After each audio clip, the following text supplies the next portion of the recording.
Dear students, welcome to my channel.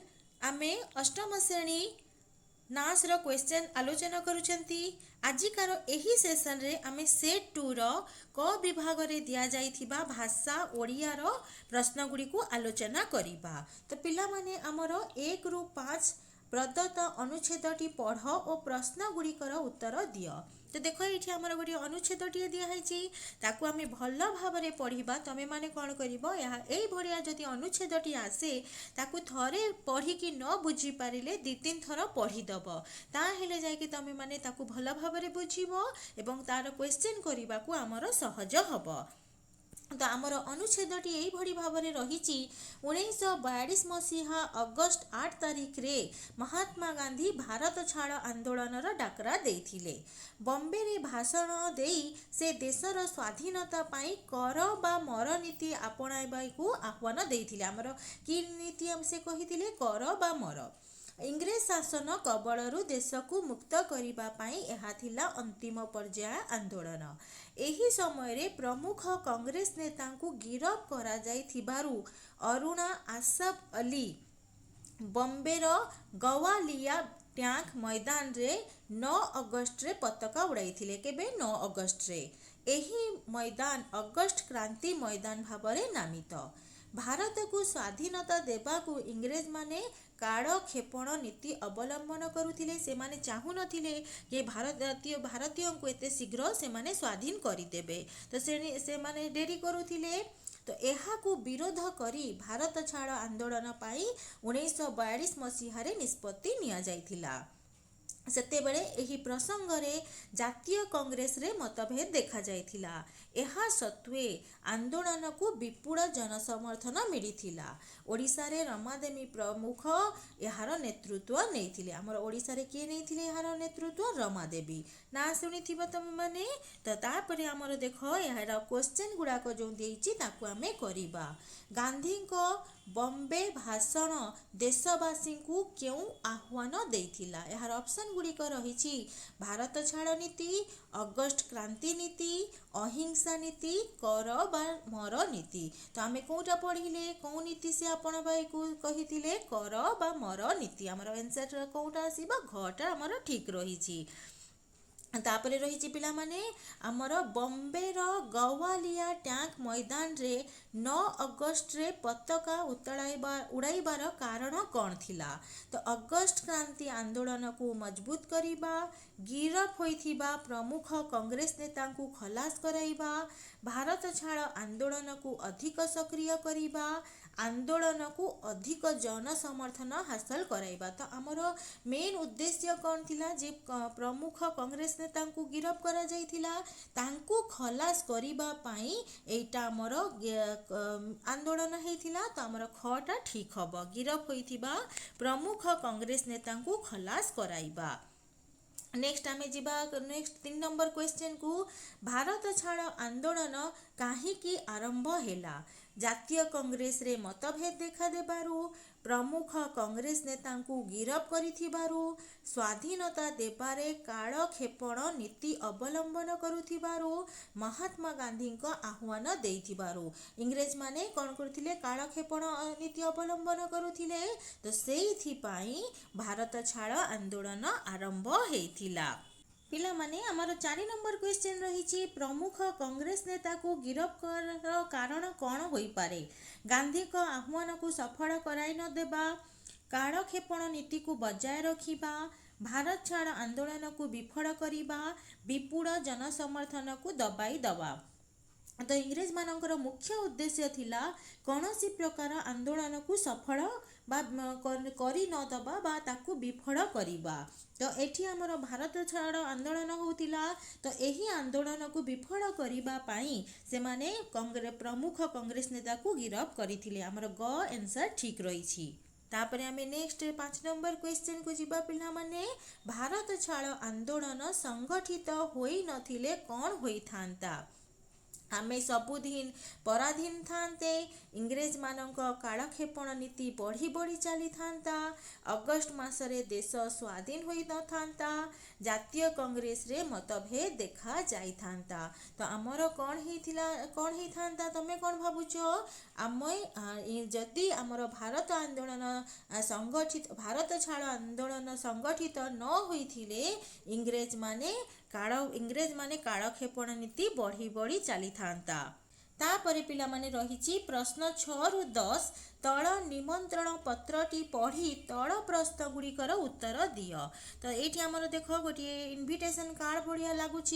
तो ओम श्री श्री महासरस्वते नम महाशय महाशया चलित माघ मास शुक्ल पक्ष पंचमी इंग्राजी तारीख हूँ 16/2/2021 तारीख मंगलवार दिन आम अनुष्ठानर श्री श्री सरस्वतींकर पूजा उत्सव यथाविधि अनुष्ठित हेब। एणु सविनय अनुरोध आपण उक्त दिवस रे अनुष्ठान रे निम्न कार्यसूची अनुजाई पदार्पण करी आराध्या देवी को पुष्पांजलि प्रदान पूर्वक आम मानकु उत्साहित करिबा हेबे।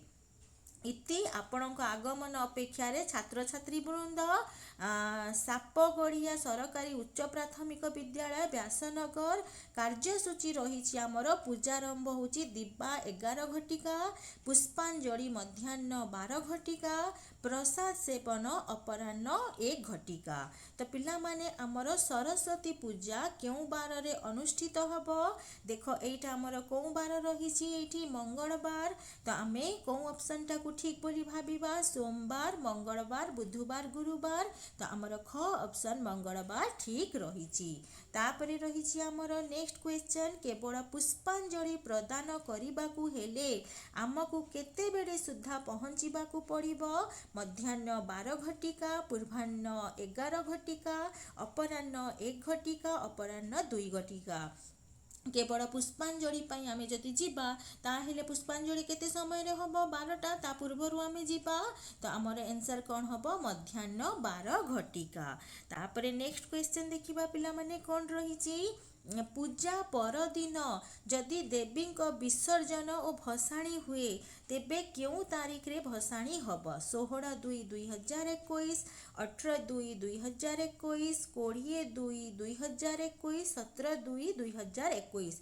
तो आमर पूजा थिला कौ दिन 16 तारीख रे ता पर दिन विसर्जन हब 16 पर कि आसीबो 17 तो 17 तारीख दिन आमर विसर्जन हब। जेपरी पुष्पांजलि होछि आमर पुष्प प्लस अंजलि सही परी श्रद्धांजलि र केमिति लेखा जीवो श्रद्धा प्लस अंजलि श्रद्धा प्लस अंजलि श्रद्धा प्लस अंजलि श्रद्धा प्लस अंजलि। तो देख एठी आमर देख एई दुईटा समान समान रही केवल एठी ळ रे दीर्घईकार रही एठी ळ रे हर्षईकार रही। तो आमर एईटा ही ठीक हम श्रद्धा प्लस अंजलि श्रद्धांजलि। नेक्स्ट 10 नंबर पिला माने रही निमंत्रण पत्रटी को गणेश पूजा पाई व्यवहार करागले निम्नोक्त केउटी परिवर्तन हेबो नाही सरस्वती शुक्लपक्ष पंचमी 16/2/2021 मंगलवार आपणक आगमन अपेक्षा रे जदि देख आमे एठी गणेश पूजा करछंती तो सरस्वती रो आवश्यकता नाही आउ गणेश पूजा रे शुक्ल पक्ष पंचमी रे हुए नाही आउ सेई डेट रे 16/2/2021 रे सरस्वती पूजा होछि अर्थात सेथिरे गणेश पूजा हबो नाही केवल आमर जदि एईटा लेखिबा आपणक आगमन अपेक्षा रे ताहेले कोनोसी परिवर्तन आमर हबो नाही। तापरे आमे प्रश्न 11 रु 15 कौन रही विज्ञापन पत्रटी को देख और प्रश्न गुड़िकर उत्तर दियो। आमर हेडिंग कौन रही शक्ति संरक्षण। तापर एठी आमे किछि पिक्चर गुड़ाक देखुचंती शक्ति रे आमर देख एठी बल्ब रही बल्ब जलुची तापर रही शक्ति बिल कमाई थाए वायु प्रदूषण ह्रास करी थाए तापर रही आमर विश्वर उत्ताप वृद्धि ह्रास रे सहायक हुए शक्ति संपादन रे अभिवृद्धि कराए तापरे आमर रही शक्ति संचय करंतु लाभवान हुअंतु उज्जवल भविष्यत पाई शक्ति संरक्षण करंतु। आमे जदि ଅଯଥା ସମୟରେ ବଲ୍ବ ଜଳେଇବା ନାହିଁ ବା ଫ୍ୟାନ୍ଟିଏ ବନ୍ଦ ରଖିବା, ତାହେଲେ ଯାଇକି ଆମେ ଶକ୍ତି ସଂରକ୍ଷଣ କରିପାରିବା। ଉପରେ କେତେକ କ୍ୱେଶ୍ଚନ୍ ଦିଆହେଇଛି, ଆମେ ଆସ ତାର ଆନ୍ସର ଖୋଜିବା। ଏହି ବିଜ୍ଞାପନର ମୁଖ୍ୟ ଉଦ୍ଦେଶ୍ୟ ହେଲା ପରିଷ୍କାର ପରିଚ୍ଛନ୍ନ ରଖିବା ପାଇଁ ଉତ୍ସାହିତ କରିବା, ଶିଶୁମାନଙ୍କର ଉଜ୍ଜଳ ଭବିଷ୍ୟତ ଗଠନ କରିବା, ଶକ୍ତି ସଞ୍ଚୟର ଉପକାରିତା ବିଷୟରେ ଜଣାଇବା, ବାୟୁମଣ୍ଡଳ ପ୍ରଦୂଷଣକୁ କମାଇବା। ଆମର ମେନ୍ ହେଡ଼ିଂ କ'ଣ ଥିଲା? ଶକ୍ତି ସଂରକ୍ଷଣ। ତ ଶକ୍ତି ସଞ୍ଚୟର ଉପକାରିତା ବିଷୟରେ ଜଣେଇବା। ତାପରେ ଆମେ ଯିବା 12 ନମ୍ବରକୁ ପିଲାମାନେ। 12 ନମ୍ବରରେ ରହିଛି ଉଜ୍ଜଳ ଭବିଷ୍ୟତ ପାଇଁ ଶକ୍ତି ସଂରକ୍ଷଣ କରନ୍ତୁ। ଏହି ଉକ୍ତିରୁ ତୁମେ କ'ଣ ବୁଝୁଛ? ଧନୀ ହେବା ପାଇଁ ଶକ୍ତି ସଂରକ୍ଷଣ, ଶକ୍ତି ସମ୍ପର୍କିତ ଅସୁବିଧା ନ ଭୋଗିବା ପାଇଁ ଶକ୍ତି ସଂରକ୍ଷଣ, ଉଜ୍ଜଳ ଆଲୋକରେ ରହିବା ପାଇଁ ଶକ୍ତି ସଂରକ୍ଷଣ, ପଙ୍ଖା ପବନ ପାଇବା ପାଇଁ ଶକ୍ତି ସଂରକ୍ଷଣ। ଯଦି ଆମେ ଇନ୍ ଫ୍ୟୁଚର ଭବିଷ୍ୟତରେ ଶକ୍ତି ସମ୍ବନ୍ଧୀୟ କୌଣସି ଅସୁବିଧା ନ ଭୋଗିବା, ସେଥିପାଇଁ ଆମେ କ'ଣ କରିବା? ଶକ୍ତି ସଂରକ୍ଷଣ କରିବା। ଆମର ଖ ଆନ୍ସରଟା ଠିକ୍ ହେବ। ତାପରେ ନେକ୍ସଟ 13 ନମ୍ବରକୁ ଯିବା। ତୁମେ ଅସୁବିଧା ଭୋଗିବ ଯଦି ତୁମେ ଅଯଥା ପଙ୍ଖା ବୁଲେଇବ ନାହିଁ, କେହି ନ ଦେଖିବା ସମୟରେ ଟିଭି ଚଲେଇବ ନାହିଁ, ଶକ୍ତି ପରିଚାଳନା ଓ ଅଭିବୃଦ୍ଧିରେ ସାହାଯ୍ୟ କରିବ ନାହିଁ, ଅଯଥା ଲାଇଟ୍ ଜଳେଇବ ନାହିଁ। ତୁମେ କେତେବେଳେ ଅସୁବିଧା ଭୋଗିବ? ଯଦି ତୁମେ ଶକ୍ତି ପରିଚାଳନା ଓ ଅଭିବୃଦ୍ଧିରେ ସାହାଯ୍ୟ କରିବ ନାହିଁ। ଥରେ ଏସବୁର ସରିଗଲେ ଆମେ ବିଭିନ୍ନ ଅସୁବିଧାରେ ପଡ଼ିବା। ତାପରେ ରହିଛି ଆମର 14 ନମ୍ବରରେ ନିମ୍ନ ଉକ୍ତିଗୁଡ଼ିକ ମଧ୍ୟରୁ କେଉଁଟି ବାୟୁମଣ୍ଡଳ ସହ ସମ୍ପର୍କିତ ନୁହେଁ? ପରିବେଶ ପ୍ରଦୂଷଣ ହ୍ରାସ କରିବାରେ ସାହାଯ୍ୟ କରେ, ଶକ୍ତି ବ୍ୟୟ ବିଲ୍ କମାଇଥାଏ, ବିଶ୍ୱର ଉତ୍ତାପ ବୃଦ୍ଧି ଓ ହ୍ରାସରେ ସହାୟକ ହୁଏ, ଅଙ୍ଗାରକାମ୍ଳ ଜନିତ ପ୍ରଦୂଷଣକୁ ହ୍ରାସ କରେ। ତ ଆମର ଯେଉଁ ରହିଛି ଶକ୍ତି ବ୍ୟୟ ବିଲ୍ କମାଇଥାଏ। ଏଟା ବାୟୁମଣ୍ଡଳ ସହିତ କୌଣସି ୟାର ଲିଙ୍କ ନାହିଁ। ଲାଷ୍ଟ କ୍ୱେଶ୍ଚନ୍ ଏ ସେସନର ରହିଛି, ଶକ୍ତି ସଞ୍ଚୟ କରନ୍ତୁ, ଲାଭବାନ ହୁଅନ୍ତୁ। ଶକ୍ତି ସଞ୍ଚୟ ସହ ଲାଭର ସମ୍ପର୍କ ଥିବା ଉକ୍ତିଟିକୁ ବାଛିବା। ଜାତୀୟ ସମ୍ପଦର ଅପଚୟ ହେବା, ବିଜୁଳି ବିଲ୍ କମିବା, ବାୟୁମଣ୍ଡଳ ଦୂଷିତ ହେବା, ଶକ୍ତିର ଅପବ୍ୟବହାର ହେବ। ତ ଶକ୍ତି ସଞ୍ଚୟ ସହ ଆମର ଲାଭ କେଉଁଥିରେ ହେବ? ଯଦି ଆମର ବିଜୁଳି ବିଲ୍ କମ୍ ଆସିବ, ତାହେଲେ ଯାଇକି ଆମର ଲାଭ ହେବ। ତାହେଲେ ଆମର ଖ ଆନ୍ସରଟା ଠିକ୍ ରହିଛି। ତ ଆଜିକାର ଏଇଠି ସେସନ୍ ସରିଲା। ନେକ୍ସଟ ସେସନରେ ନୂଆ ପାଠ ସହ ପୁଣି ଥରେ ଦେଖା ହେବ। Till then have a nice day and take care of yourself.